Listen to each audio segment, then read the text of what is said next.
আজকে আপনাদের সাথে চলেন একটা ফেসবুকে পাওয়া রেসিপি আমি শেয়ার করতেছি।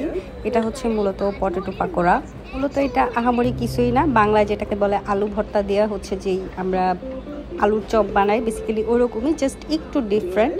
বাট এটা আমি ফেসবুকে দেখছিলাম, কোনো এক বাহিরের কান্ট্রির ওরা বানাইছিল।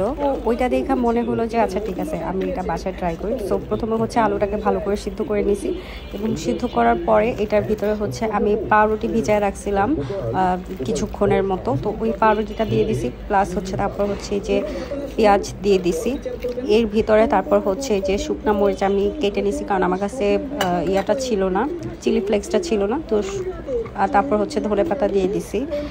আপনারা চাইলে এখানে চিলি ফ্লেক্সও ব্যবহার করতে পারেন। তারপর হচ্ছে লবণ। এরপর হচ্ছে জিনিসটাকে পুরো ভালোভাবে মাখাই নিতে হবে। তারপর হচ্ছে আমরা এখানে একটু ঝালের জন্য আর একটু বা কালারের জন্য হচ্ছে এখানে আম্মু শুকনা মরিচের গুঁড়াটা ব্যবহার করছিল। তারপর হচ্ছে এটাকে যে ভালোভাবে মেখে নিছি। আর যেটা লাস্টে করবেন সেটা হচ্ছে যে এখানে চালের গুঁড়া দিয়েছি আমি, বাট হচ্ছে আপনারা চেষ্টা করবেন কর্নফ্লাওয়ার দেওয়ার, কারণ কর্নফ্লাওয়ার দিলে জিনিসটা হচ্ছে একটু ক্রিস্পি হবে এবং মানে একটু ভালো লাগবে খাইতে।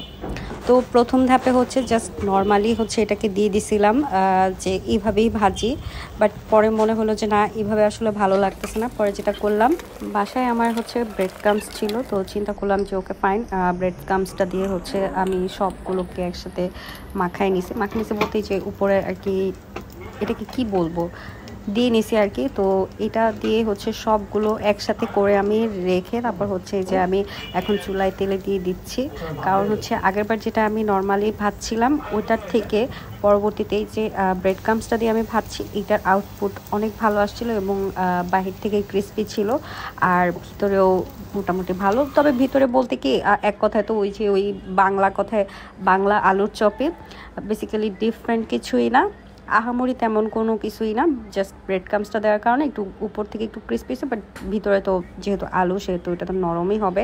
তো এই রেসিপিটা দেখে আমার মাথার মধ্যে কী জানো হয়েছিল আমি জানি না, আমার মনে হলো যে আচ্ছা ঠিক আছে বানাই। এটা জাস্ট শুধুই আলুর চপ, এর থেকে আলুর চপ খাইতেও অনেক বেশি মজা লাগে, বাট এটা দিয়েও খারাপ লাগতেছিল না, ভালোই লাগতেছিল। অবশ্যই চেষ্টা করবেন ব্রেড ক্রাম্বসটা দিয়ে বানাতে, তাহলে হচ্ছে জিনিসটা খেতে হচ্ছে মজা লাগবে অনেক বেশি, মানে টেস্টটা একটু ভিন্ন রকম হবে আর কি, ক্রিস্পি থাকবে উপর দিয়ে, ভালো লাগবে খেতে। তো এই হচ্ছে আমার ফাইনাল আর কি, কি বলবো এটাকে, কি বড়া বলবো, আলুর বড়াই বলি, আলুর বড়া রেডি। দেখতে মোটামুটি ভালোই লাগতেছে আর খাইতেও মোটামুটি ভালো। এটা হচ্ছে আমার কাছে যা যা ছিল ইনগ্রেডিয়েন্টস ওগুলো দিয়ে বানাইছি, খেতে মোটামুটি ভালোই হয়েছে, খারাপ না। এই হচ্ছে আমার ফাইনাল লুক। আপনারা যদি কেউ ট্রাই করে থাকেন তাহলে কিন্তু অবশ্যই আমাকে কমেন্ট বক্সে জানাতে ভুলবেন না। সবাই ভালো থাকবেন, আল্লাহ হাফেজ, দেখা হচ্ছে অন্য কোনো ভিডিওতে।